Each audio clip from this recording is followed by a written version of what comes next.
સ્વામિનારાયણ હરે, સ્વામિનારાયણ હરે. સત્સંગી જીવન પ્રકરણ 5 અધ્યાય આપણો 40મો તે દિવસે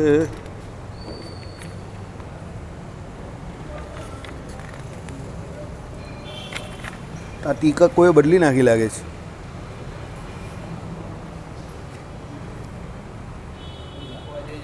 પરમપદને ભક્તિના સ્વર. ઓકે, અધ્યાય 41મો. બરાબર. નિષેધરૂપ કર્મની વાત કરેલી છે અને આ અધ્યાયને વિશે પછી જોઈએ નિષેધરૂપ કર્મોમાં ભંગ થાય તો પ્રાયશ્ચિતની વાત આપણે કરેલી છે. ગયા શનિવારે આપણે જોયું જેતો યતિ પરમાત્માની ભક્તિની સાથે ઉક્ત સંન્યાસ્ત ધર્મને આચરે, એટલે ભક્તિના અંગપણે સ્વધર્મને આચરે તે તો હરિના પરમ પદને પામે છે, એટલે ભગવાનના ધામને પામે. હવે આગળ જ્ઞાન સંન્યાસ, વેદ સંન્યાસ, કર્મ સંન્યાસ, એમ સંન્યાસ 3 પ્રકારનો છે એમ કેટલાક મુનિઓ કહે છે. તેને કહે છે તેમાં જે સર્વે સંગો થકી વિનિર્મુક્ત થઈ, એટલે દેહ દેહાનુબંધીમાંથી સ્નેહને ટાળીને શીત ઉષ્ણાદિ દ્વંદ્વ ભેદે રહિત થઈ સર્વાત્મક બ્રહ્મ ભાવનાથી શત્રુ મિત્રાદિ ભેદ બુદ્ધિ ટાળતા નિર્ભય થયેલો સ્વ આત્મામાં જ રહેલો છે તે આ જ્ઞાન સંન્યાસી કયો છે. જ્યાં જ્યાં જ્ઞાનની વાત આવશે ને ત્યાં સમજજો પહેલી વાત આત્મા સંબંધી જ આવશે. યાદ રાખજો, જ્ઞાનની શરૂઆત જ ત્યાંથી થાય કે દેહાત્મ ભાવને ટાળવો અને પોતે બ્રહ્મભાવમાં એટલે પોતાના સ્વરૂપને વિશે રમણ કરવું અને પછી આપણે આગળ ભગવાનનું ભજન કરવું. એટલે આત્મનિષ્ઠામાં રહીને ભગવાનનું ભજન કરવું. એટલે એમાં શું આવે પહેલાં તો સમરો દેહ દેહાનુબંધીમાંથી સ્નેહ તાળીને, એટલે શરીરને વિશે જે આપણે શું છે અહમ બુદ્ધિ છે અને શરીરના સંબંધીઓને વિશે મમત્વ બુદ્ધિ છે, એને ટાળવાની છે. પહેલાં શાસ્ત્રોમાં જ્યાં જ્યાં જ્ઞાનની ચર્ચા આવશે ત્યાં આત્મા પરમાત્મા સંબંધી જ્ઞાન હશે. આત્મા સંબંધી જ્ઞાન આ પ્રકારનું છે કે ભાઈ આત્મા જે છે એને વિશે આપણે આપણી વૃત્તિ રાખવાની છે કે હું આત્મા છું. એટલે ઓટોમેટિક શરીરને વિશે જે આપણે દેહાત્મક બુદ્ધિ જે અનાદિકાળથી વળગેલી છે એનાથી આપણે દૂર રહીએ. સમજો, કારણ કે સામાન્ય રીતે દરેક જીવ જે છે તે હું દેહ છું એમ કરીને દેહાત્મક બુદ્ધિ નામના જે અજ્ઞાન એને વિશે જ વર્તીએ છે. 84 લાખ જાતની યોનિમાં ફક્ત મનુષ્ય જન્મ એવો છે કે જેમાં તમને આ જ્ઞાન સત્સંગની પ્રાપ્તિથી પ્રાપ્ત થાય છે કે તમે જે આ 24 તત્વનું કે જેટલા તત્વનું બનેલું શરીર જે છે, બીજા કોઈ બોડી હોય તો એમાં જે હોય તે પ્રમાણે એ શરીર તમે નથી, તમે જીવાત્મા છો. એ ભાન તમને સત્સંગની પ્રાપ્તિ થાય ત્યારે જ થાય છે. બાકી 84 લાખ જાતની યોનિમાં બીજું આવું જ્ઞાન કોઈ જગ્યા પર તમને પ્રાપ્ત થવાનું નથી કે તમે શરીર નથી. અરે 84 લાખ જાતની યોનિમાં મનુષ્ય જન્મ મળ્યા પછી પણ એવા ઘણા બધા લોકો છે કે જેને એ ખબર જ નથી કે એકચ્યુઅલી એ કોણ છે. ઇન્દ્રિયોમાં પણ એ જ્ઞાન નથી કે એને એના જીવનમાં એવું સાંભળ્યું પણ નથી કે એ આ શરીરથી જુદો છે. સમજો, અને જેણે સાંભળ્યું છે એને પણ એવી પાકી નિષ્ઠા કે એવો નિશ્ચય નથી કે એ જીવ છે. એટલે વારંવાર આપણે આ મૃત્યુનો ભય બહુ સતાવે છે, મને કોઈ મારી નાખશે, મને કોઈ આમ કરી નાખશે. આ જન્મ મરણનો ભય જે છે તે એટલે જ છે કે ભાઈ આપણે બ્રહ્મરૂપની ભાવના નથી કરવી કે આપણે જીવ છે, આત્મા છે, એ ભાવના આપણી હજુ કેળવાતી નથી. એટલે જ્યારે જ્ઞાન સંન્યાસની વાત આવે ત્યારે શું આવે સાંભળો. સર્વે સંગો થકી શું થઈ ગયું? વિનિર્મુક્ત થઈ. તો પહેલાં સૌથી વધારે આપણે સંગ કોનો છે? તો જીવને શરીરનો સંગ છે. કારણ કે વધારેમાં વધારે આપણે સંગ કોનો કરીએ તો શરીરનો કરીએ છીએ. જ્યાં શરીરની શરૂઆત થાય એટલે પછી શરીરના સંબંધીઓ ત્યાં એનાથી પણ આવે બધા. એટલે પછી શરીરના સંબંધીઓ જોડેનો સંગ, એટલે દેહાનુબંધીઓમાં જે સ્નેહ છે હેત છે તે. પછી શું આવે? શીત ઉષ્ણાદિ દ્વંદ્વ ભેદે રહિત. શરીર સમજીએ એટલે હવે વરસાદ પડે તો એ આપણે નડતો હોય, વધારે ગરમી પડે તો એ આપણે નડે, અને મહિનો રહીને ઠંડી પડશે તો ઠંડુ પણ આપણે નડે, બધું જ નડે. એટલે શીત ઉષ્ણાદિ જે દ્વંદ્વ જે છે એ દ્વંદ્વે રહિત થવું બહુ જરૂરી છે. ભાઈ વરસાદ હોય તો વરસાદમાં પણ ભજન કરવાનું છે, ભાઈ ગરમી પડે તો ગરમીમાં પણ ભજન કરવાનું છે, ભાઈ ઠંડી પડે તો ઠંડીમાં પણ ભજન કરવાનું છે. એ 3 જે છે એને સહન કરવાના છે. કેમ? એ ગરમી લાગે છે કે ઠંડી લાગે છે કે ચોમાસું જે કંઈ વરસાદની જડીઓ વરસે છે તે તમારી ઉપર નહીં વરસતી પણ શરીર પર વરસે છે. પણ જ્યારે તમે દેહભાવથી વિનિર્મુક્ત એટલે મુક્ત થશો, છૂટશો, ત્યારે તમને એ શીત ઉષ્ણાદી જે કોઈ દ્વંદ્વ જે છે તે સતાવશે નહીં, હેરાન કરશે નહીં. પણ જ્યાં સુધી દેહ બુદ્ધિ છે ત્યાં સુધી નાની નાની નજીવી બાબતમાં, આજે વરસાદ છે, આજે ચોમાસું એટલે પાણી છે, આજે ગરમી છે, આજે ઠંડી છે, એમ કરીને બધું નડે. સમજજો. એટલે જેને બધું નડતું હોય એ સમજી લેવાનું કે એ માણસથી કંઈ ન થાય, અને જેને કંઈ ન નડતું હોય એ માણસને કંઈ નડે પણ નહીં, એને જે કરવું હોય તે બધું થાય. એટલે શીત ઉષ્ણાદી દ્વંદ્વ ભેદે રહિત થઈ સર્વાત્મક બ્રહ્મ ભાવનાથી. સર્વાત્મક બ્રહ્મ ભાવનાથી એટલે શું છે કે ભાઈ દરેક જગ્યા પર એ ભગવાન રહેલા છે એવી ભાવના છે એને. સમજો.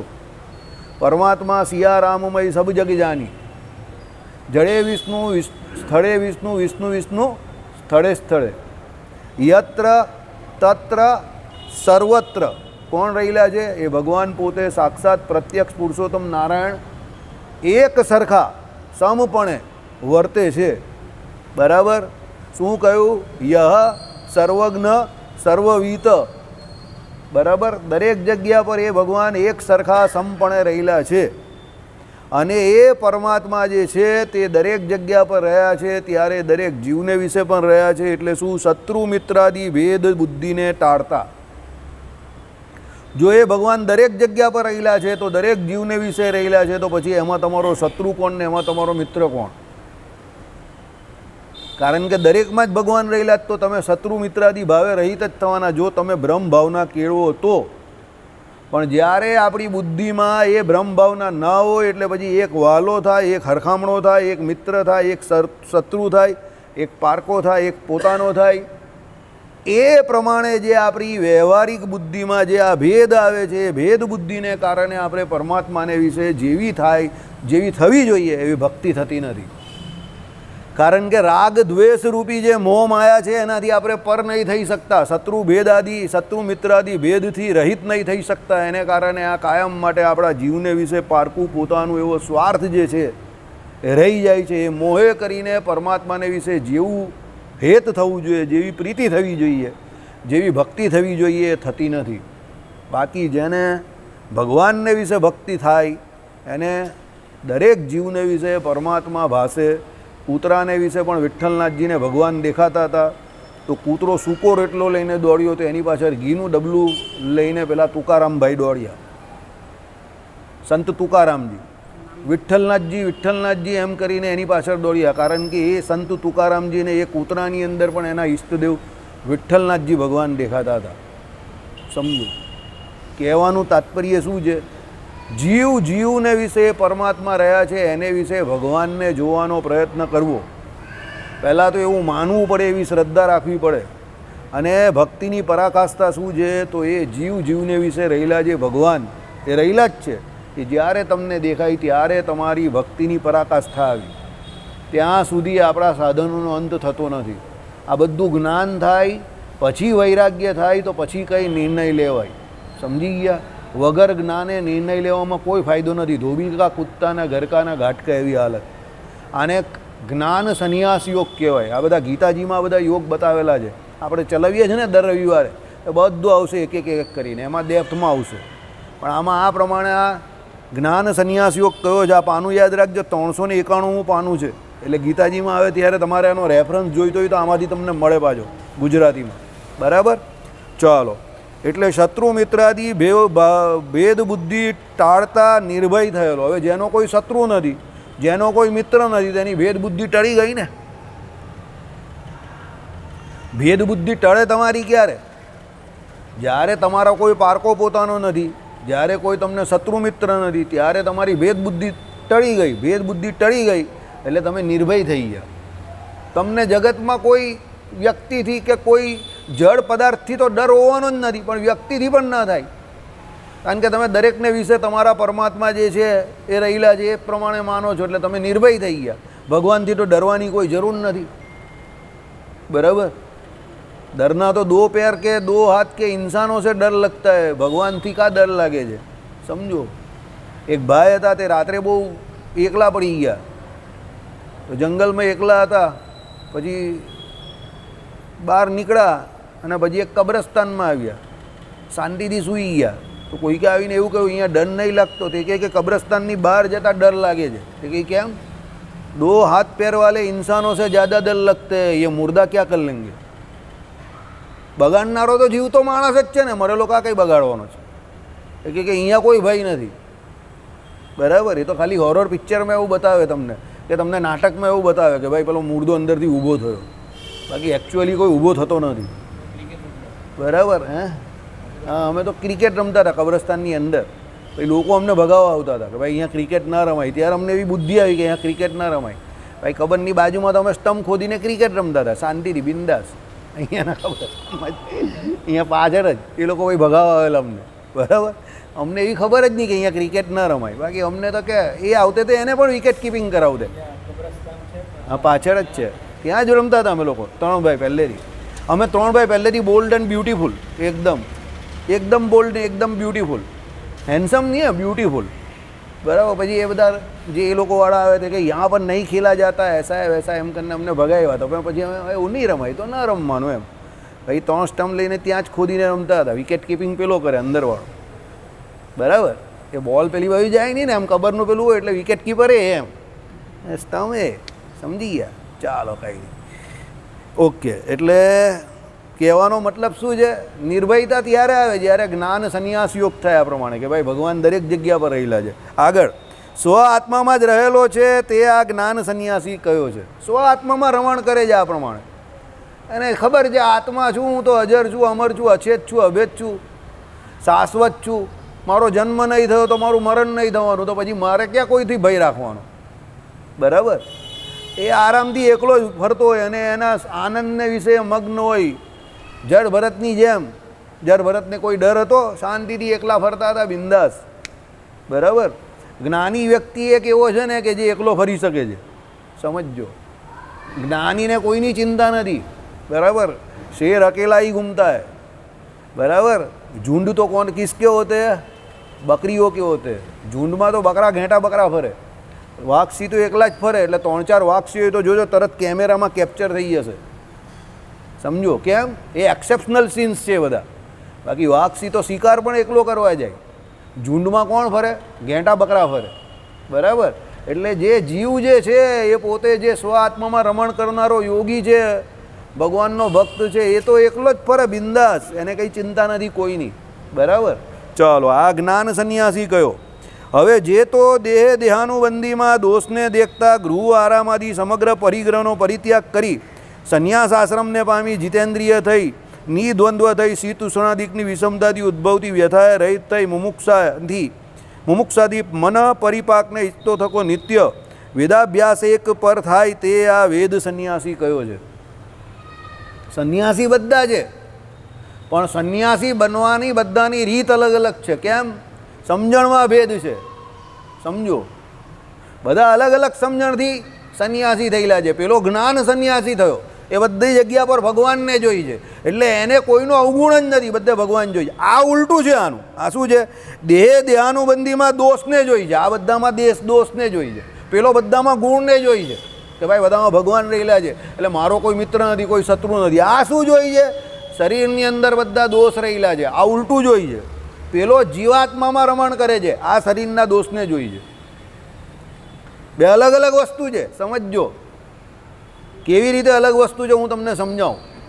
પહેલી વાત, અમે 2 ભાઈને વિશે સરખામણી કરવાની હોય તો એક શું કહેશે કે હું જાડિયો છું, બીજો શું કહેશે ના આ વધારે સારો દેખાય છે. ફરક કંઈ નથી, પણ હું જાડિયો છું એટલે હું આનાથી વધારે સારો નહીં દેખાતો, આ મારાથી વધારે સારો દેખાય છે. આ એવી વાત છે. પેલામાં શું કહ્યું? જે જ્ઞાન સંન્યાસી કહ્યો એમાં કે ભાઈ દરેક જગ્યા પર પરમાત્મા રહેલા છે, એટલે એને શું છે? દેહના સંબંધીઓથી કોઈની જગ્યા પર હેત નહીં રાખવાનું, કારણ કે ભગવાન જે અંદર રહેલા છે એને જોવાના છે. સમજો, આનું ઉલટું છે. આ શું વિચારે છે કે આ બધા શરીર જે ધારીને બેઠેલા તે શરીર બધા દોષવાળા છે, એટલે એ દોષે કરીને વૃત્તિ છે તે ભગવાનમાં રાખે છે. પેલો ગુણે કરીને રાખે છે કે બધા ભગવાન રહેલા છે. સમજો, આઈડિયા આવી ગયો? એટલે આને શું વેદ સંન્યાસી કયો છે. કેવી રીતે? સાંભળો. જે તો દેહ દેહાનુબંધીમાં દોષને દેખતા, દોષ જ જોઈ બધે કે ભાઈ છોકરા જે છે, ઘરવાળી જે છે, છોકરાના છોકરા જે છે તે મિત્ર જે છે તે બધા મારી જોડે જે જોડાયેલા છે તે બધા સ્વાર્થના સગા છે. સમજો, ખરાબ સમયમાં શરીર પણ સાથ નહીં આપતું, શરીરના સંબંધીઓ કા સાથ આપવાના, એમ કરીને એ દરેકને વિશે દોષ બુદ્ધિ જોશે. બરાબર, શરીરના દોષ શું રહેલા છે? તો એક સરખું રહેતું નથી. ઘડીકમાં સાજું તો ઘડીકમાં જય સ્વામિનારાયણ માંદું પડી જાય. શરીરના સંબંધીઓનું પણ એવું જ છે. વાતે વાતે લોકોને મરચી લાગી જાય, ખોટું લાગી જાય, જરી જરી બાબતમાં ખોટું લાગી જાય. તમે કહેવા શું માંગતા હો, પેલો સમજે શું, ને પછી જાતે ખોટું લગાડીને મને આવું બોલ્યું એમ કરીને મોડું ફૂલાઈને બેસી જાય. એ દોષ છે. હવે આ બધા દોષનું દર્શન કરે પેલો. દોષને દેખતા ગૃહ આરામાદી સમગ્ર પરિગ્રહનો પરિત્યાગ કરી. પછી એને થાય કે આ બધામાં દોષ જ દોષ રહેલો છે એટલે બધાનો ત્યાગ કરી દે.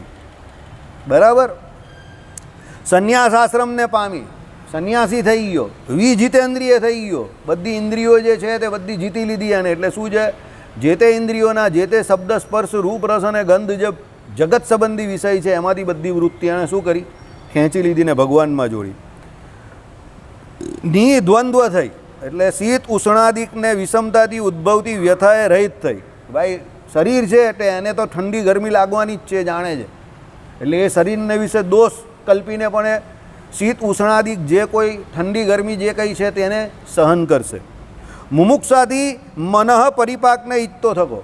મુમુક્ષા છે એનામાં કઈ કે મારે મારો શું કરવાનો છે? મોક્ષ કરવાનો છે. જીવ જે મારો છે, હું પોતે જીવ છું અને મારે મોક્ષ કરવાનો છે. એટલે મુમુક્ષાથી શું છે? મનઃ પરિપાકને ઈચ્છતો થકો. વેદ અભ્યાસૈક પર થાય તે આ વેદ સંન્યાસી છે. પછી એને થાય કે મારે મોક્ષ કરવો છે તો એના માટે મારે કોનો અભ્યાસ કરવો પડશે? વેદોનો અભ્યાસ કરવો પડશે.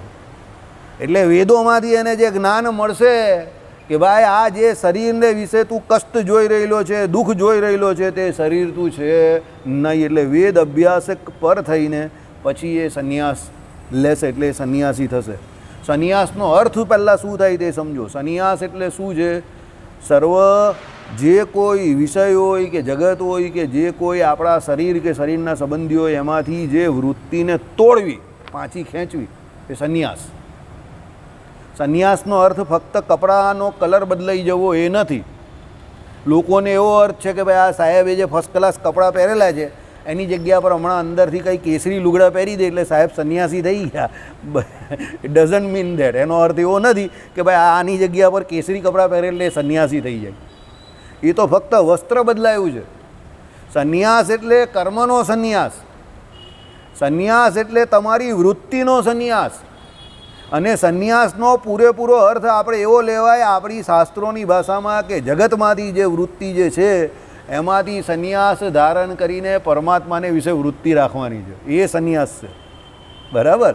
સંન્યાસ એટલે લોકોને અલક નિરંજન પરદુખ ભંજન એમ કરીને પેલો કેસરી લુગડા પહેરીને નીકળી જાય, ધન ધન ધન કરતો અલક નિરંજન, ભિક્ષાન દેહી અલક નિરંજન, ધન ધન ધન, એટલે સંન્યાસી થઈ ગયો, સાધુ થઈ ગયો, બાવો થઈ ગયો. અરે ભાઈ એ તો ફક્ત એનું વસ્ત્ર જે છે તે બદલાયું છે, પણ બદલવાની જરૂર કોની છે? એને પોતાને પોતાની જાતને અંદરથી બદલવાની જરૂર છે. વસ્ત્ર બદલવાથી કંઈ થશે નહીં, નો ડાઉટ. એ વસ્ત્રની બહુ વેલ્યુ છે. એ ભગવી કંથા જે છે એ ભાગવત એટલે ભગવાનની, એ ભગવાનને પ્રિય છે. ભગવાનને ભજનારા ભગવાનના ભક્તોની જે પરમહંસની દીક્ષા આપણે ત્યાં તો આપવામાં આવે છે, તો એની ભગવી કંથા જે છે એની વેલ્યુ છે, બહુ ઊંચી વેલ્યુ છે, ના નહીં પાડતા આપણે. પણ એ ભગવી કંથા બદલ્યા પછી એટલે એ પહેર્યા પછી પણ અંદરથી આ બદલાવવું બહુ જરૂરી છે, કોન્શિયસ. બાકી એ ના બદલાય તો પછી અત્યારે જેમ આવે છે ને બધું આમાં રોજ સવારે તમે વાંચો છો ને, બરાબર, કે આમાં જોવું છો ને ન્યૂઝમાં, એ ચાલતું ને ચાલતું જ રહે. સમજી ગયા? બરાબર. પછી આપણું નામ પણ કોઈ દિવસ અંદર આવી જાય. ચાલો, જય સ્વામિનારાયણ. ઓકે. એટલે વેદ અભ્યાસ એક પર થાય તે એમ કહે કે વેદ સંન્યાસી કયો? બે આવી ગયા. પહેલો કયો સંન્યાસી આવ્યો? બોઈ જાય પરાજી.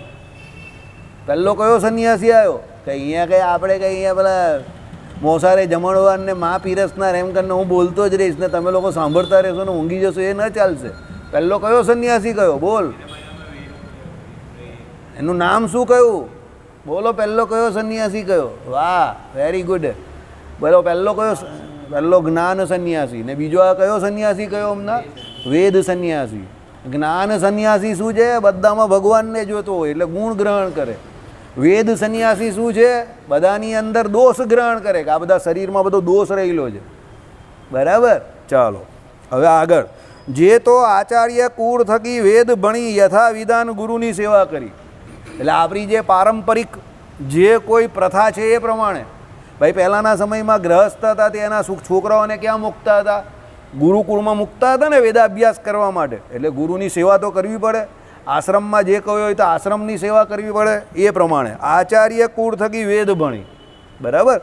ભણાવવાવાળા કોણ હોય? ત્યાં ગુરુ પરંપરાગત રીતે આચાર્ય હોય કે આચાર્યના કુળના જે હોય તે જ હોય ને બધા. એટલે એ આચાર્ય કુળ થકી વેદ ભણી યથાવિધાન ગુરુની સેવા કરી. એટલે શાસ્ત્રોમાં જે પ્રમાણે કહ્યું હોય એ પ્રમાણે મર્યાદામાં રહીને ગુરુની સેવા કરે. સમાવર્તન થતાં, સમાવર્તન સંસ્કાર થાય ને, સમાવર્તન એટલે સંસ્કાર થાય એટલે શું થાય? વસ્ત્ર જે છે તે બદલાઈ જાય. બરાબર. કુટુંબમાં રહી પવિત્ર દેશમાં સ્વાધ્યાયને પઠતો થકો અગ્નિહોત્રાદિ કર્મને કરતા. સમાવર્તન સંસ્કાર થાય એટલે સીધો ગ્રહસ્થાશ્રમમાં ચાલ્યો જાય. બરાબર. આવર્તન એટલે વસ્ત્ર. બરાબર. પિતામાં ભીષ્મના પણ સમાવર્તન સંસ્કાર થઈ ગયેલા હતા. મહાભારત દંત એવું કહે છે. એટલે ટેકનિકલી તો એણે ગ્રહસ્થાશ્રમ ગ્રહણ કરી નાખવો જોઈએ, પણ એમના પિતાના સુખ માટે, પિતામાં ભીષ્મ એટલે શાંતનુના સુખ માટે એમણે શું? બ્રહ્મચર્ય વ્રતને ધારણ કરીને શું કર્યું? ગ્રહસ્થાશ્રમનો ત્યાગ કરી દીધો અને અખિલ નૈષ્ટિક બ્રહ્મચર્ય વ્રત પાલન કરવાનું એમણે શું લઈ લીધું? મોટું બીડું ઝડપી લીધું. ભીષ્મ પ્રતિજ્ઞા કરી નાખી એમણે. બરાબર.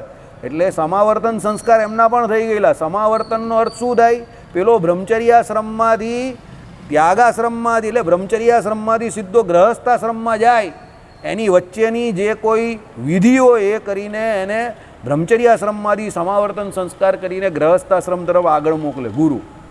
અને જેણે બ્રહ્મચર્યાશ્રમમાંથી સીધા ત્યાગાશ્રમમાં જવું હોય તે સંન્યાસીની દીક્ષા લઈને ક્યાં ચાલ્યા જાય? ત્યાગી બની જાય. આ આપણી પરંપરા હતી પહેલાં. અને જે બ્રાહ્મણ હોય સમજો એને નૈષ્ટિક બ્રહ્મચારી જ રહેવું હોય તો એ ખાલી નૈષ્ટિક બ્રહ્મચારી રહે અને ગુરુની સેવા કરે, દેવની સેવા કરે. આપણે ત્યાં હોય છે ને નૈષ્ટિક બ્રહ્મચારીઓ. બરાબર. ચાલો જે હોય તે. એટલે સમાવર્તન થતાં કુટુંબમાં રહી. હવે એને કુટુંબ તો રહેવાનું જ છે કુટુંબમાં તો, કારણ કે એ તો ગ્રહસ્થ થવાનો. પવિત્ર દેશમાં સ્વાધ્યાયને પઠતો થકો. પવિત્ર દેશમાં રહેવું પડે. યાદ રાખજો, દેશ પવિત્ર ન હોય તો પછી મગજમારી થાય. 22 છે અત્યારે, 22ના જેવા 50 થશે એટલે માથાકૂટ ચાલુ થઈ જશે. સમજજો. પછી દેશ પવિત્ર ન રહે. બરાબર. ચાલો. એટલે શું છે? પવિત્ર દેશમાં સ્વાધ્યાયને પઠતો તકો અગ્નિહોત્રાદિ કર્મોને કરતા. અગ્નિહોત્ર આદિ જે કોઈ કર્મ ગ્રહસ્થને કરવાના છે તે આપણે જોયેલા છે. બરાબર. અંતે આશ્રમના અનુક્રમે અગ્નિને આત્મામાં ધારણ કરી સંન્યાસ આશ્રમને પામીને. અંતે શું કરે? આશ્રમના અનુક્રમે પછી ગ્રહસ્થમાં ગયો, ગ્રહસ્થમાંથી કેમાં જાય? વાનપ્રસ્થમાં જાય ને વાનપ્રસ્થામાંથી પાછો કેમાં જાય? સંન્યાસ આશ્રમમાં. એટલે શું લખ્યું? સંન્યાસ આશ્રમને પામીને સ્વ આશ્રમ ઉચિત કર્મને બ્રહ્મ અર્પણ બુદ્ધિથી કરતો તો જપ યજ્ઞ નામનો જે મહાયજ્ઞ પ્રણવ જપ રૂપ તત્પરાયણ થાય તે કર્મ સંન્યાસી જાણવો. અને કર્મ સંન્યાસી પ્રણવ જપ પરાયણ એટલે જપ યજ્ઞ કર્યા. બરાબર. એટલે જપ કરવા એટલે શું છે? ઓમકાર જે છે તેનો જપ કરવાનો કયો છે? સૌથી શ્રેષ્ઠ જો કોઈ જપ યજ્ઞ હોય તો ઓમકારનો જપ કરવાનો છે તે છે. એના માટે આ બધું જરૂરી છે. અગ્નિહોત્રાદિ કર્મ જે કરતા હોય તો એ ક્યારે ધરાય? કે જ્યારે એણે શું લીધી હોય? ઉપવિત ધારણ કરી હોય. એટલે પછી એ શું અગ્નિહોત્ર આદિ કર્મ કરે, ત્રિકાળ સંધ્યા કરતો હોય એટલે ત્રિકાળ સ્નાન કરે, વિષ્ણુની પૂજા, ગાયત્રીની પૂજા એ બધું કરતો થાય. ભાઈ સંન્યાસર્મી થાય એટલે બધું સંન્યાસને લગતું જે કહ્યું હોય ભગવાને કહ્યું એ બધું કરે. બરાબર. અને શું કરે? પ્રણવ જપ રૂપ તત્પરાયણ થાય તે કર્મ સંન્યાસી જાણો. કારણ કે પ્રણવનો જપ કરવા રૂપ જે કર્મ કરે છે એટલે એને કર્મ સંન્યાસી કહ્યો. એમ કરીને બેસે ને કરીને અહીંયાથી નાભી કમરમાંથી અવાજ કાઢે અને એ ઉપર સુધી જાય. બોલો. આપણાથી એનો જપ ન થાય. શબ્દ મારાથી બોલાય નહીં એટલે. બરાબર. એ જપ ન થાય. સમજો. કારણ કે એ નાભી કમરમાંથી જે ઉઠે એ જપ કરવાનો અધિકાર ફક્ત ને ફક્ત કોને છે? દ્વિજને છે. બરાબર. જે વેદ ભણવા માટે અધિકાર પ્રાપ્ત થાય છે એ દ્વિજને જે જપ કરવાનો, પ્રણવનો જપ કરવાનો એને અધિકાર છે. બરાબર. અને પ્રણવ જપમાં સૌથી વધારે બળ છે. હમણાં એક દિવસ રાત્રે હું હરિપ્રકાશ શાસ્ત્રી જોડે હું ને ગોપાલભાઈ ઊભા રહેલા તો એ કહેતા હતા કે ભાઈ બધા મંત્રનું ફળ ખરું ને બધા મંત્રનો મહિમા ખરો, સ્વામિનારાયણ મંત્ર હોય કે બીજા બધા મંત્ર, પણ જે પ્રણવ જપ જે છે એ તમને તમારી ઉપાસનામાં સૌથી પહેલાં સફળતા પાવે. કારણ કે આપણી ઉત્પત્તિ જે આપણે સૃષ્ટિ પ્રકરણ જો તો સૃષ્ટિ પ્રકરણમાં પહેલાં શું હતો? શબ્દ. તો એ શબ્દ કયો હતો? આ હતો. એટલે આપણી ઉત્પત્તિ કાથી થઈ? વોટ ઇઝ આપણા બેઝિક રૂટ શું છે? હવે પાછું અંગ્રેજી બોલાઈ ગયું. આપણા મૂળ કયા છે? તો આપણું મૂળ એ છે. હવે એ મૂળને કોઈ પણ વ્યક્તિ પકડે એટલે એને સફળતા જલ્દી જ મળે ને. એટલે એ તે દિવસે હરિપ્રકાશ શાસ્ત્રી એ જ કહેતા હતા કે ભાઈ બધા મંત્રોનું શાસ્ત્રોમાં મહાત્મય કહ્યું ના નથી, પણ આ જે છે પ્રણવ જાપ એના જેટલો શ્રેષ્ઠ કોઈ નથી. એટલે એ ગાયત્રી મંત્રને સૌથી શ્રેષ્ઠ કહેતા હતા એ દિવસે.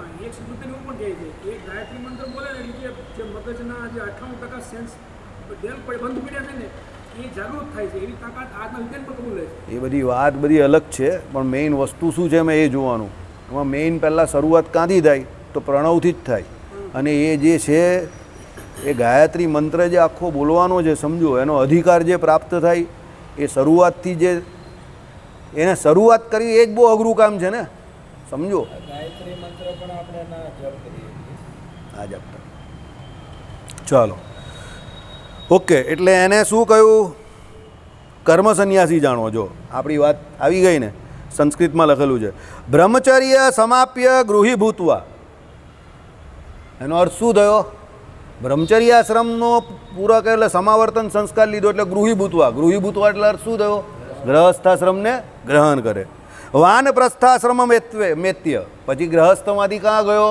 વાનપ્રસ્થમાં ગયો. વૈરાગ્ય અભાવે અપ્ય આશ્રય કર્મ અનુસારેણ ય સંન્યસ્યતિ ચ કર્મ સંન્યાસી. વૈરાગ્યનો અભાવ હતો એટલે આ બધું કર્યું એણે. પછી છેલ્લે વાનપ્રસ્થમાંથી ક્યાં ગયો? કર્મ સંન્યાસી બન્યો.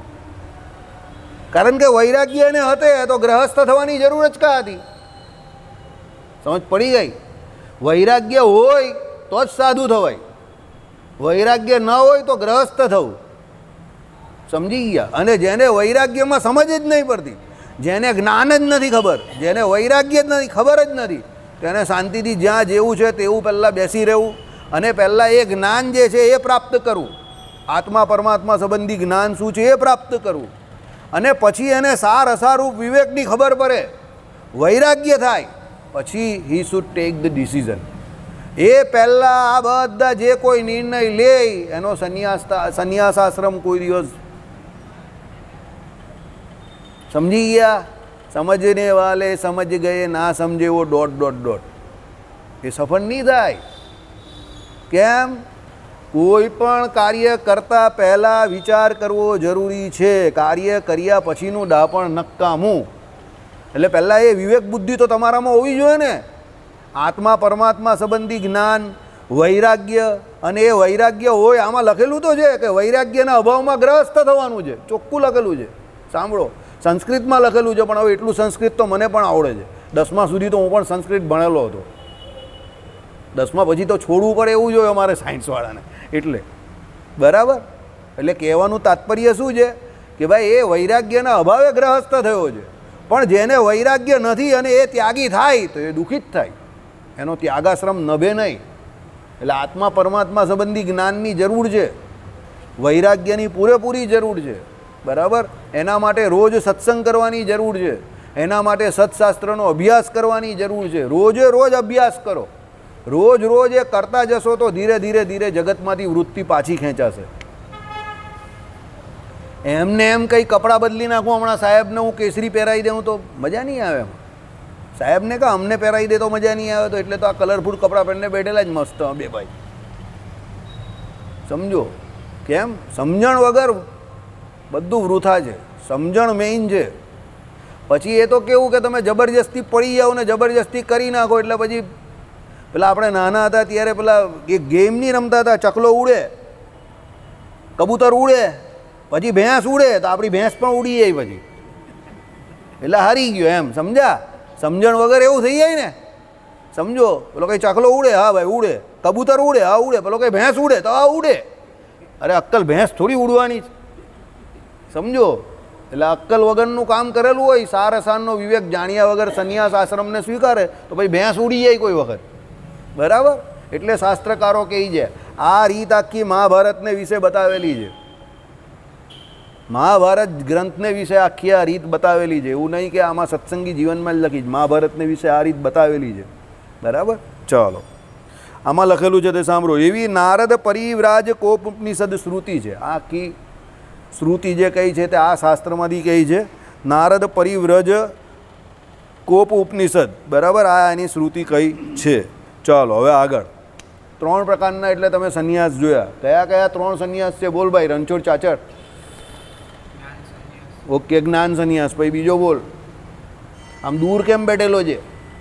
તબિયત નહીં સારી? તો આમ અંદર વચ્ચે આવી જા. ચાલો, આ લાઈનો કામ તોડે? પેલી બાજુ બધા વૃદ્ધ માણસ બેઠેલા છે, આ બાજુ બધા યંગ માણસ બેઠેલા છે. પહેલો જ્ઞાન સંન્યાસ. પછી બોલ. ડરવાની કોઈ જરૂર નથી, મારો ચહેરો જ ખરાબ છે, માણસ ખરાબ નથી હું. ચાલ, ચહેરો ખરાબ છે મારો, એ મને ખબર છે. મારા 3 ભાઈમાં સૌથી ખતરનાક ચહેરો મારો જ છે, એવું કોલેજના છોકરાઓ કહે છે. સાહેબ તમારો ચહેરો બહુ ખતરનાક છે. જ્ઞાન સંન્યાસ. પછી કયો સંન્યાસ આવ્યો? એક જ આવ્યો. લે, એક જ યાદ છે. ઓકે, બોલ જાય હવે પાછો બોલ. યોગ સંન્યાસ. એ કોણે શીખવાડ્યો? એ યોગ સંન્યાસ કોણે શીખવાડ્યો હમણાં? રામદેવ બાબાએ. બાબા રામદેવ.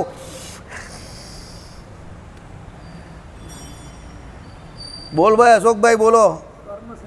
કર્મ સંન્યાસ. પછી બીજો કયો રહી ગયો? બરાબર. હા, બહુ જ્ઞાન આપવાની આપણે પડેલી હોય ને તો જ્ઞાન લેવાનું રહી જાય ઘણી વખત. બરાબર. મારી બા છે ને બજારમાં મને કહે કે આટલા શાકભાજી લેતો આવજો. પછી એમ કે વધારે મળે ને તો બીજું પણ જોઈને લેતો આવજો, પણ આટલા તો લેતો જ આવજો. પછી હું પેલું બીજું લેવા જાઉં ને તો મેઇન જે લાવવાનું કે એ જ ભૂલી જાઉં. એટલે મારી બાકી એવું નહીં કરતો, પહેલાં હું જે કે લઈને આવજો, જો તો કાગળમાં લખી દે.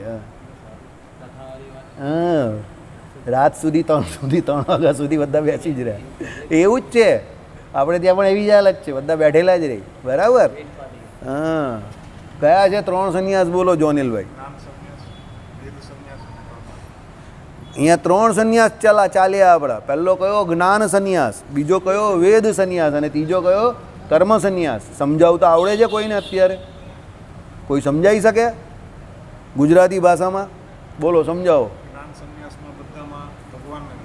બરાબર.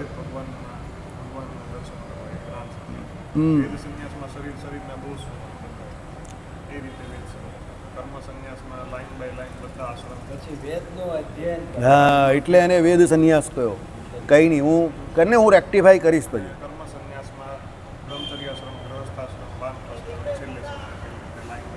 ઓકે, ચાલો આપણે પાછા એક લાઈનમાં એકવાર પાછું રિપીટ કરીએ. આ જરૂરી છે. સંન્યાસ બધા જરૂરી છે. કેમ? ગીતાજીના બધા ઉપક્રમમાં આવશે. પહેલું આપણે જોઈએ કયો? જ્ઞાન સંન્યાસ. તો જ્ઞાનનો અર્થ શું થાય? આત્મા. તો આત્મા શું છે? આત્મબુદ્ધિ કેળવવાની. એટલે શું છે? શત્રુ મિત્રાદિ ભાવે રહિત થવાનું છે. દેહના સંબંધીઓમાંથી જે હેત છે તે ટાળવાનું છે. અને સર્વાત્મા રૂપે પરમાત્મા પુરુષોત્તમ નારાયણ દરેક જીવ પ્રત્યે રહ્યા છે એમ સમજીને શીત ઉષ્ણાદિ દ્વંદ્વે રહિત થઈને શું કરવાનું છે? ભગવાનનું ભજન કરવાનું છે. આને શું કહ્યું? જ્ઞાન સંન્યાસ. એટલે બધામાંથી વૃત્તિ ખેંચીને ભગવાનને વિશે વૃત્તિ છોડવાની છે. એટલે આમાં શું છે? બધાને વિશે ભગવાન જોવાના છે. એટલે કોઈને વિશે અહમ મમત્વ થાય નહીં, કોઈને વિશે શત્રુ મિત્રાદિ ભાવ, પારકું પોતાનું એવું કંઈ થાય નહીં. જ્ઞાનનો અર્થ જ આ છે. જ્ઞાનનો ચોખ્ખો અર્થ એ થાય કે તમે નિર્વિવાદી બની જાઓ. યાદ રાખજો. મને કોઈ એક 1 લાઇન શોર્ટમાં જ્ઞાનનો અર્થ પૂછે તો હું એનો એવો સાદો જવાબ આપું કે જે નિર્વિવાદી વ્યક્તિ છે એ જ્ઞાની છે. કારણ કે જે જ્ઞાની છે એ ઝઘડો ન કરે. યાદ રાખજો, દુનિયામાં જેટલા ઝઘડા છે ને એ બધા અજ્ઞાનના છે. સમજજો, જ્ઞાનના ઝઘડા નથી, અજ્ઞાનના ઝઘડા છે. એટલે જ્ઞાની હોય એ તો બધે પરમાત્માને જોઈ છે. સિયારામભાઈ સબ જગ જાની. તો પછી ઝઘડો કાથી થાય? એટલે આ જ્ઞાન સંન્યાસ છે. બીજો કયો સંન્યાસ કયો?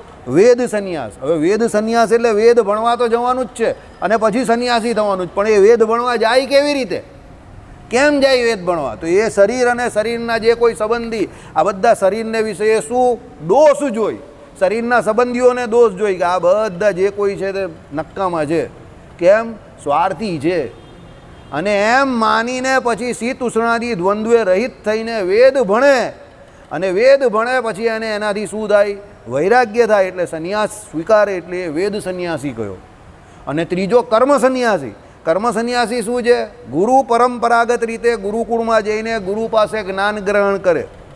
ગુરુ પાસે જ્ઞાન ગ્રહણ કર્યું પછી પણ એને વૈરાગ્ય નહીં થયો એટલે સમાવર્તન સંસ્કાર કરીને શું થાય? એ ગ્રહસ્થ થાય. અગ્નિહોત્રાદી જે કંઈ કર્મ છે તે બધું કરે અને પછી છેક છેલ્લે શું કરે? વાનપ્રસ્થાશ્રમમાં જાય. વાનપ્રસ્થમાંથી પછી શું થાય? સંન્યાસ આશ્રમમાં જાય અને પછી છેક છેલ્લે શું કરે? પ્રણવ એનો જપ કરે. જપ યજ્ઞ પર થાય. પ્રણવનો જપ કરે એટલે એને કયો સંન્યાસી કયો? કર્મ સંન્યાસી. કેમ? પ્રણવ નામનો જે જપ જે છે એ કરવા રૂપ એ કર્મને વિશે શું થાય છે? આરૂઢ થાય છે. એટલે એને કર્મ સંન્યાસી કયો. કર્મ કરે છે તો પણ સંન્યાસી. બે શબ્દમાં વિરોધાભાસ છે. કોઈ કર્મ કરીને સંન્યાસી કેવી રીતે રહી? સમજો. પણ આ કર્મ કયું કરે છે? જે કંઈ જપ પ્રણવનાદ જે આપણી અંદર રહ્યો છે, જેમાંથી આપણી ઉત્પત્તિ થઈ છે, એ પ્રણવનો જપ કરવાથી એ મુક્ત દશામાં પહોંચે છે, મુક્ત થાય છે. બરાબર? એટલે એ કર્મ સંન્યાસી છે. સમજ પડી ગઈ રસિકભાઈ કાછળ? બરાબર ને? ચાલો. તે જ્ઞાન સંન્યાસીને આશ્રમના અંગભૂત કર્તવ્ય કિંચિત પણ નથી. તે દંડપાત્રાદી ચિહ્ન અપેક્ષિત નથી. જ્ઞાન સંન્યાસી બધે ભગવાનને જોઈ છે, એને કંઈ જરૂર જ નથી કશાની. સમજો. એ રોહિત શર્મા જેવો બેટ્સમેન જા, અમે ગમે તે બોલર આવે ને એને ચિંતા નથી એની. એ નક્કી કરીને આવેલો જ કે ઠોકવાના એટલે ઠોકવાના. પછી ગમે એ બોલર આવે ને એ પછી એ નહીં જોતો કે મિચેલ સ્ટાર્ક છે સામે. બસ એ નક્કી કરીને આવેલો કે મારવાનું એટલે મારવાનું. પીલી જર્સી દેખુંગા તો ઠોકુંગા. સમજી ગયા? આ કોણ? જ્ઞાન સંન્યાસી. એને કોઈ દંડ પાત્ર કે એવું કંઈ દેખાતું નથી. એના માટે કંઈ અપેક્ષિત જ નથી, કારણ કે બધે ભગવાન જોઈ રહેલો છે. એને કોઈ નિયમ ધર્મ કંઈ નહીં. એ પોતે ભગવાનના ભજનમાં ભગવાનમાં મસ્ત છે. જ્ઞાન સંન્યાસી કોણ હતા આમ જોવા તો ખબર? ટેકનિકલી કોણ હતા? બોલો.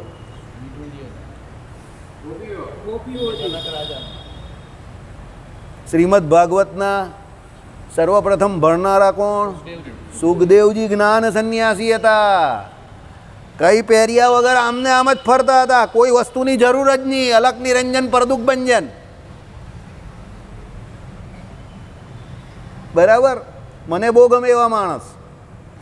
કોઈ ટેન્શન જ નહીં, કોઈ કપડુંની કે કોઈ વસ્ત્રની કે કોઈ કંઈ જરૂર કંઈ નહીં, કંઈ દંડની પાત્રની કંઈ જ નહીં. સામેવાળાને ટેન્શન. એ આમ જ ફરતા હતા. લોલંગર બાવા. જ્ઞાન સંન્યાસીને કંઈ ચિંતા જ નથી. સમજો. ભગવાન બધામાં રહે છે, મસ્ત થકો ભજન કરે એ રોએ. બરાબર? ચાલો. એટલે શું કહ્યું? કર્તવ્ય કિંચિત પણ નથી, તેમ દંડપાત્રાદી ચિહ્ન અપેક્ષિત નથી. જેને પરિપૂર્ણ વૈરાગ્યની દ્રઢતા ન હોય અને જ્ઞાન ભક્તિનો પરિપાક ન થયો હોય તેવા યતિને તો કાર્ય નિયમ અને ચિહ્ન નિયમ વર્તે છે. સાચી વાત છે. શું કહ્યું ભાઈ? જેને હજુ પરિપૂર્ણ વૈરાગ્યની દ્રઢતા ન હોય, આપણી જેમ. આપણે તો પરિપૂર્ણ શબ્દની, વૈરાગ્યની દ્રઢતાની, વૈરાગ્ય જ નથી. બરાબર? પ્રથમનું ચોથું વચનામૃત ઘરે જઈને વાંચી લેજો કે આપણે કેટલો વૈરાગ્ય છે તે ખબર પડી જશે તમને બધાને. રણછોડ ચાચર પ્રથમનું કેટલામું વચનામૃત? ચોથું વચનામૃત. એ જઈને વાંચી લેજે. બરાબર? ચાલો. એટલે શું કહ્યું? પરિપૂર્ણ વૈરાગ્યની દ્રઢતા ન હોય અને જ્ઞાન ભક્તિનો પરિપાક ન થયો હોય. આપણે જ્ઞાન પણ નથી, ભક્તિ પણ નથી. બરાબર? સાચી વાત છે ને ભાઈ? કોઈને એવું હોય તો કહી દેજો મને. આપણે તૈયાર છે. કોઈ આપણાથી શ્રેષ્ઠ હોય કે આપણામાંથી શ્રેષ્ઠ હોય કોઈ, તો આપણે માનવા તૈયાર છે. આપણે એવું કંઈ છે નહીં. આપણે તો દંડવત કરવા પણ તૈયાર છે. કોઈ શ્રેષ્ઠ વ્યક્તિ હોય, કોઈ જ્ઞાની હોય, કોઈ ભક્ત હોય તો. સમજો. આપણે ના નહીં પાડતા. સમજજો. ચાલો.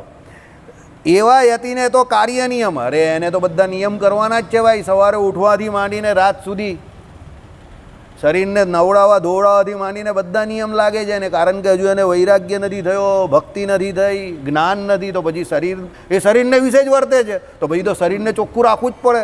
બધા પવિત્રતાના નિયમ લાગે એને. બરાબર? સાંભળો, આ તો કેવી વાત છે?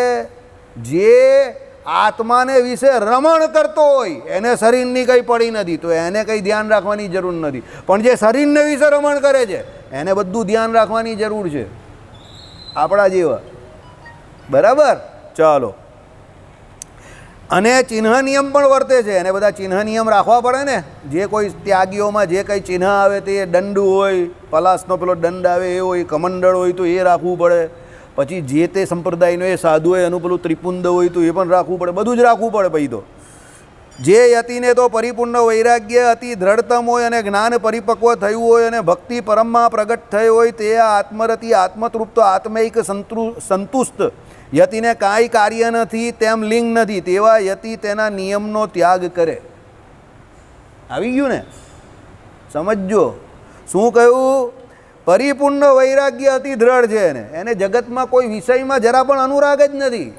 સમજો, એને એવી કંઈ ચિંતા જ નથી કે આ સારું ને આ નરસું ને આ પેલું ને આ પેલું ને આજે આમ ખાવાનું ને પેલું ખાવાનું. એને તો દત્ત ભગવાનની જેમ જે મળ્યું તે ભગવાનનો પ્રસાદ સમજીને જય સ્વામી નારાયણ. એને કોઈ વહાલો નથી, કોઈ હરખામણો નથી, કોઈ ઊંચ નથી, કોઈ નીચ નથી, કંઈ નહીં, બધું સીધું સાદું. બરાબર? જ્ઞાન પરિપક્વ થઈ ગયું છે, એને ખબર જ છે કે હું આત્મા છું ને આ પરમાત્મા છે, એનું ભજન કરવાનું જ મારે. બીજું શું? ભક્તિ પરમા પ્રગટ થઈ ગઈ છે ને ભગવાનને વિશે, એને પરમ ભક્તિ છે, તેલ ધારાવત ભગવાનને વિશે અવિચ્છિન્ન સ્મૃતિ છે એને. સમજો, તે આ આત્મરતિ આત્મતૃપ્ત આત્મૈક સંતુષ્ટ યતિને કાંઈ કાર્ય નથી તેમ લિંગ નથી, એને કોઈ કામ બીજું કરવાનું જ નથી. અને લિંગ એટલે કોઈ પણ પ્રકારના એને શું નહીં ધારવાના? ચિહ્નો ધારવાના નથી, એને કંઈ કામ જ નથી. સમજો, કામ કોણ કરે? આપણે કામ કરીએ કોના માટે? શરીર માટે કરીએ. આત્મા માટે કંઈ કામની જરૂર નથી, એના માટે ભજન નામનું કામ છે તે કરવાનું છે, એ તો એ કરતો જ છે. સમજો, આપણે કામ કરવું કેમ પડે છે? શરીરના પાલન પોષણ માટે. આપણે નિયમમાં રહેવું પણ કેમ પડે છે? શરીર છે એટલે, અને આપણી શરીરને વિશે બુદ્ધિ છે, દેહવત બુદ્ધિ છે એટલે આ બધા નિયમ લાગે છે. બરાબર? ચાલો, તેઓ યતિ તેના નિયમનો ત્યાગ કરે, એને કોઈ નિયમ નથી. આવા પણ જ્ઞાન સંન્યાસીને જ્યાં સુધી પ્રારબ્ધ કર્મ હોય ત્યાં સુધી દેહયોગ થાય જ. ભાઈ, આ બધો ત્યાગ તો કરી નાખ્યો, પણ શરીરનો યોગ તો છે જ ને. વગર શરીરે તો એ જીવતો નથી, એટલે દેહયોગ તો છે. તથાપિ તે દેહ પ્રારબ્ધનું કાર્ય છે અને તેને વિષય સ્પર્શાદિક વડે થતું સુખ દુઃખ પ્રારબ્ધના ફળભૂત છે એમ અવધારીને પોતે પદ્મપત્ર ઉપર રહેલા જળની પેઠે નિર્લેપપણે રહીને લિંગ વિશેષના નિયમવાળા આશ્રમને અતિક્રમ કરીને તેના સંબંધી લાગુ થતા વિધિ નિષેધને પણ અગોચર થઈ વર્તે. એટલે શાસ્ત્રોક્ત વિધિ નિષેધના અનુસારે લોક સ્થિતિ અર્થે તેના અનુષ્ઠાન કરતાં પણ તેની મમતાએ રહિત થઈ વર્તે. જ્ઞાન સંન્યાસી છે, સમજો, એને શું છે? દેહ છે ત્યાં સુધી દેહને વિશે વર્તવાનું છે, દેહને તો સુખ દુઃખ થવાનું, તો એને શું સમજે? પ્રારબ્ધ કર્મ સમજીને સુખેથી ભોગવી લે. અને પછી શું કરવાનું છે? જળ કમળવત, એટલે પાણીના બિંદુ જેમ પેલા કમળ ઉપર લાગે ને કેવા સરી પડે, કમળ ઉપર જરા પણ એ કમળને ભીગોવે નહીં કે કમળ અંદર ડૂબે નહીં, કેવા આમ જળ કમળવત કેવું રહેલું હોય કમળ જળની અંદર આમ.